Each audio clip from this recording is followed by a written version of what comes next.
What's up, you guys? So I hope everybody had a great weekend raiding Dialga. So what's up, guys? Yeah. What's up, bro? Long time. What up? The us right here, and yeah, we'll see you in a little bit. What the f? Pakia, what you doing here? Isn't it supposed to be out already? It just popped. This has to be a mistake. Damn you, Niantic. Yeah, me too. God damn it, man. Well, we still have to wait for the other ones. Pakia or Dialga? Pakia again. Damn it, dude. I am so upset. That is garbage. Damn it, Niantic. Is it gonna be it? Is it Pakia? Wow. Damn it, dude. And I almost gave up that day, but luckily. So like literally we're about to go home right now. Motive's just dropping me off until you know, check the map, and yeah, behold, a Dialga popped up. Hey, hopefully there's one nearby too. Hopefully it's not Pakia. But yeah, first Dialga raid. Yeah, let's do this. Cool, Dragon Breath and Draco Meteor. Nice. Our first Dialga. Nice. On Saturday I did a couple of raids myself after farmers market, but I wasn't able to do too much. But it was good to see everybody. And now let's get down to the main point of the video. PvP and the Tempest Cup. Before I jump into what I think is like the ideal Pokemon for the Tempest Cup, I thought I might touch up on the difference between DPS and DPT. A lot of players still don't understand the difference between the mechanics of PvP and DPS, or raiding in gyms or raid bosses. What's the difference in moves? Why are some moves better for raid bosses and why are some moves better for PvP? I'll break that down and I'll go over the chart just briefly. I think by kind of like reiterating kind of like the fundamentals of PvP and how to read the chart, for those who didn't see my past videos, will help out everybody in general to understand PvP and the Tempest Cup, really. Because I think if you notice the basics of the purpose of attacks, it'll help you strategize from here on out. So if you're interested in learning more about PvP, this video is for you, so stick around. Alright, so first off, let's talk about DPS versus DPT. DPS stands for damage per second, and DPT means damage per turn. The reason why it's called damage per second is because every second on the clock, where you do damage or you take in damage, you're going to gather energy for your charge move. For as DPT, the way how energy is converted to your charge move is solely dependent on your move and how much damage you do to your opponent. Whatever damage you take in from your opponent is not converted into energy. That is the main difference between DPS and DPT. With that being said, with DPS relating to gym battles and raid bosses, any kind of damage you take in, you just be able to let off any kind of charge move. So what you want to do for this particular type is to use any kind of charge move that takes a lot of energy, like say 100 energy, and it's going to do a lot of damage. That means that in the time frame that you're battling, you're able to do more damage. But for PvP, because you're not taking in energy when you take damage, your concept of how much energy a moveset costs really matters. If you guys have any questions further, just comment below and I'll break it down more and more later on, but those are the main difference, alright? Okay, so now you can check out the chart right here on Pokemon Go Hub. I'll leave the link in the description below. So first off, we're going to start off with fast moves. Now fast moves, you want to look at three things, alright? You want to look at the duration. Duration is speed. DPT is damage per turn, and EPT, energy per turn, means that how much energy you gain for your charge attack with each fast move attack. To keep this as simple as possible, 1 duration is the fastest and 5 being the slowest. And I think there's only one level 5 duration move, which is Volt Switch. You want to have a fast move that is about 1 to 3. You don't want anything higher than that because it's going to be too slow and your opponent's going to be attacking a lot more times by the time you get off one hit. So the ideal moveset is the fastest, the strongest, that produces the most amount of energy. So when you look at the fast move chart, you have to make a decision on which one you want to sacrifice more than the other. Do you want to sacrifice speed for energy gain and power to do damage to your opponent? Or do you want to have really fast, not that much damage, but provides a lot of energy? So it can go all around. So a good example of this is Bite. Its duration is 1. That means it is the fastest type of attack. DPT is 4. A good baseline for DPT is 3. And a good baseline for EPT is 3. When we look for EPT for Bite, EPT is only 2. So when you look at this chart, you can see that Bite is very fast, it does a lot of damage, but it doesn't provide a lot of energy for your charge move. So that's the sacrifice that you have to make for a really fast move. that's kind of like the case for all fast moves.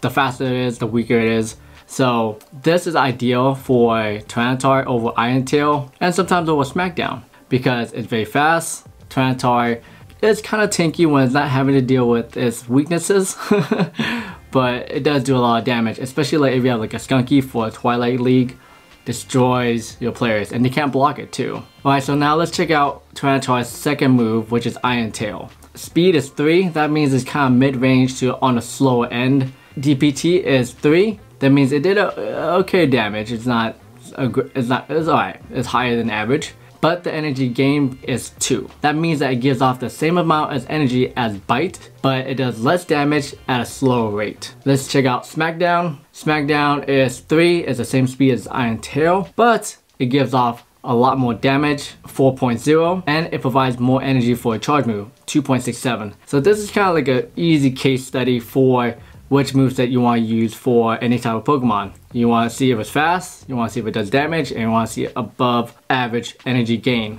Alright, so charge move is a little bit easier to talk about. All you gotta do is scroll down, and when you see a charge move, you click on energy.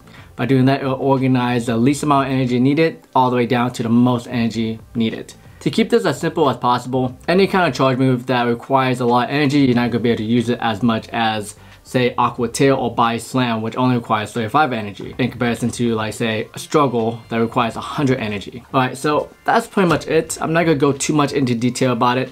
If you want more information, check out this video right here. It talks a lot more about this, but just understand and just check out the chart yourself. But I just want to just give this brief explanation about the difference between DPS and DPT and how to read a chart. Alright, so now let's talk about the Tempest Cup, which Pokemon you're more likely to see, and how to counter them. Alright, so first up is Lapras. Its weakness is Electric, Fighting Grass, and Rock. It has a double resistance to Ice and just a regular resistance to Water. Pokemon Go Hub recommends its Water Gun and Ice Beam and Surf for a secondary charge move. Water Gun is chosen because its duration is 1, meaning that it's very fast and it gives 3 energy and 3 damage. Ice Beam is ideal because it only requires 55 energy. And it does, if you have a legacy Lapras like Ice Shard or Frost Breath is fine too. That can also be used depending on if you want your Lapras to be straight ice to take down like Altaria or yeah, pretty much it'd be only for Altaria really, any kind of dragon. But when I use Lapras, I want it to be like pure ice. I might add Surf as a secondary move because I want, just in case I go against a Charizard, at least I can have one water move to go against it. Since its weakness is grass and electric, if you can find like a Minun with Discharge, because Discharge requires only 35 energy and you can use it so often.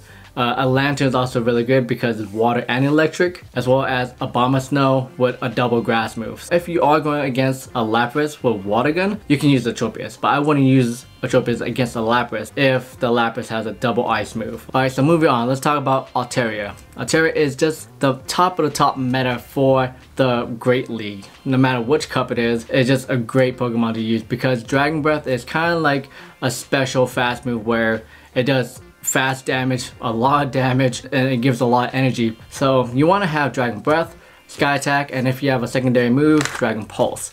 So the way I counter that, of course, any kind of ice type Pokemon like Lapras or Dugong, Mamoswine, Polyswine, Alolan Ninetales, those will all be a strong counter against it. Altaria has a double resistance towards grass, ground, and it has a regular resistance to bug, fighting, fire, and water. So definitely watch out for that, okay? I think from my personal experience with PvP, a lot of people just don't know, including myself, or don't have everything memorized as far as like weakness and resistance. Alright, next up is Skarmory. Skarmory's only weakness is fire and electric. It has a double resistance to bug, grass, and poison. It is also resistant to dragon, fairy, steel, ground, normal, psychic, and steel type. I think I said steel twice. Flying. And you won't have air slash and sky attack with it. So I want to bring up this point about Skarmory and Altaria. Even though they're very ideal for meta Pokemon to be used in any kind of leagues, I would say for this Tempest Cup, maybe rethink that because there's going to be so many ice type Pokemons to go against Altaria as well as so many electric types. So if you have one Charizard, it's going to just, it's going to put Skarmory pretty much as a useless rate right there. Next up is Tropius. Tropius is grass and flying. Its weakness is fire, flying, poison, rock. It has a double weakness to ice, which makes it problematic for this league. It's resistant to ground, fighting, and water. It has a triple resistance towards ground and a double resistance towards grass. But you want to have a double grass move for this Pokemon because you want to use it for the purpose of combating against ice type Pokemon, even though ice is weak against grass, Tropius is weak against ice. So, but I guess you want to use it against, like, say, a Lantern. But to combat against it, you want to use a Skarmory, Moltres, Charizard, or Altaria. Abomasnow, I was surprised by this. I recently used this in my battles. We'll talk about that later. But its weakness is Bug, Fighting, Flying, Poison, Rock, Steel. It has a double weakness to Fire. It's resistant to Electric, which is very important. Grass, Ground, which is also very important. And Water. For Abomasnow, I use Razor Leaf and Energy Ball. Because Abomasnow is a grass and ice type Pokemon, it doesn't share the same weakness, say, like what Tropius would have against Lapras, whatever. So this is a perfect ice type destroyer right here, as well as any kind of ground type. If someone were to have like a Swampert, a Rhyperior, I took down Rhyperior really fast with Abomasnow.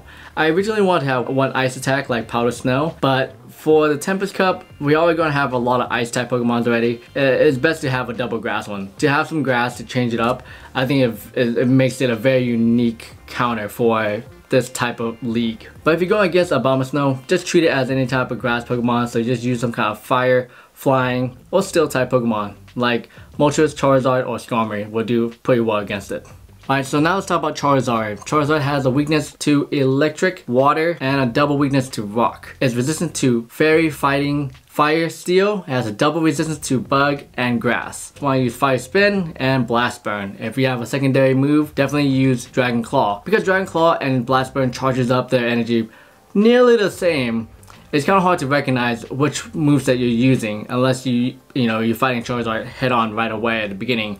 You know that you use Dragon Claw, but again, Blast Burn get charged up really fast. So I like to have Dragon Claw just to start off with to conserve energy, to not blow it all in one hit, and save it up for Blast Burn later on, as well as faking my opponent to use the shield. Moving on to Quagsire. Quagsire is an interesting Pokemon because I was looking down the list and Quagsire is a tank. Check out the HP right here on a Quagsire. It's water and ground, meaning that it can learn Mud Shot, which is a high energy gain attack. It's fast as well. I think duration is 2.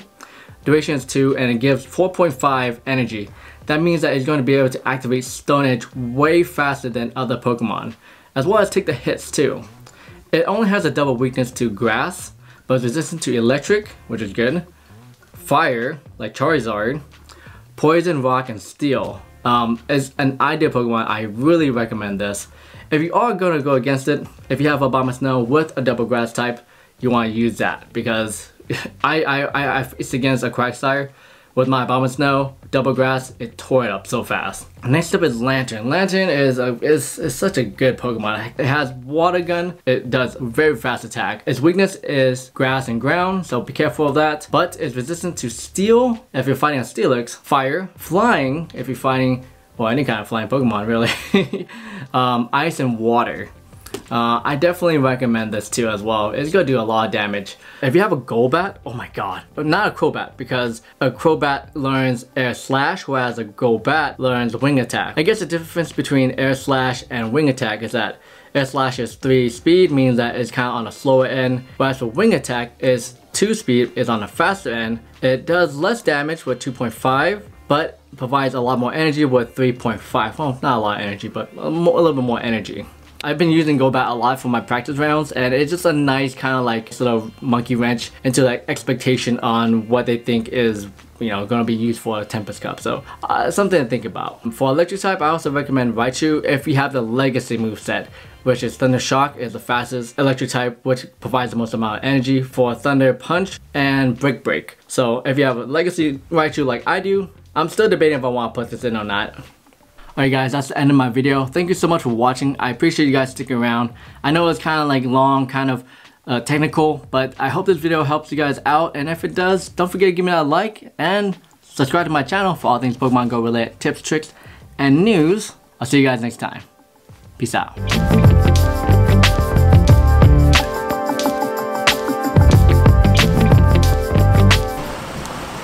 Oh look, Tom, how are you? How's it going?